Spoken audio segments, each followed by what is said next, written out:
Bir sinfdoshim bor edi. Dadasi katta joyda ishlar, badavlat yashar edi. Mahallada birinchi bo'lib televizor olishgan. Sinfdoshim yaxshi o'qir edi, 7-sinfda bitirgan kuni mototsiklli bo'ldi. Maktabda oltin medal bilan tugatdi. Yillar o'tdi, bir kuni ko'rishib qoldik. Ishlar qalay deb so'rasam, zarda bilan qo'l siltab, rasvo, domlam o'lgidek maraz. Yillar o'tdi, yana ko'rishdik. Ishlar qalay deb so'rasam, rasvo, o'g'lim ko'p ichadi, yangi mashinani pachag'ini chiqarib keldi. Yillar o'tdi, yana ko'rishdik. Ishlar qalay?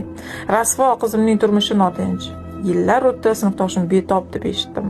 Shifoxonaga borsam, rangi bir ahvolda yotibdi. Ishlar qalay desam, rasvo, qand kasali degan balo adoyi tamom qildi. O'lib o'lmayman, tuzalib tuzalmayman. Tavba, farishtalar amin deganmi, uzoqqa bormadi bechora. Yana bir sinfdoshim bor edi. Otasi urushdan yarim jon bo'lib qaytgan, to'kilib ketay deydigan kulbada turishar edi. Yaxshi o'qirdi, lekin medalga ilinmadi. Yillar o'tdi, bir kuni ko'rishib qoldik. Ishlar qalay?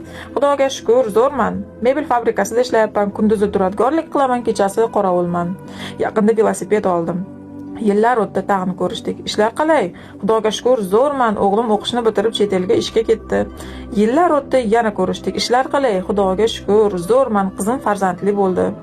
Nevaramga beshik olishga ketyapman. Yillar o'tdi, sinfdoshim betob deb eshitdim.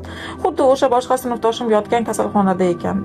Ko'rgani bordim, rangi bir holatda. Ishlar qalay? Xudoga shukr, zo'rman. Buyrak jinday shamollabdi, bergan dardiga shukr. Yaqinda uni tag'in ko'rdim. Ishlar qalay? Xudoga shukr, zo'rman. To'ng'ich nevaramning bo'yi cho'zilib qoldi. Xudo xohlasa 5-6 yilda nevara kuyov ko'raman. To'yga borasan-a? Bu o'gitni O'tkir Hoshimov daftar hoshiyasidagi bitiklar kitobida yozgan. Yoqimsa layk, podpiska bosib qo'yinglar.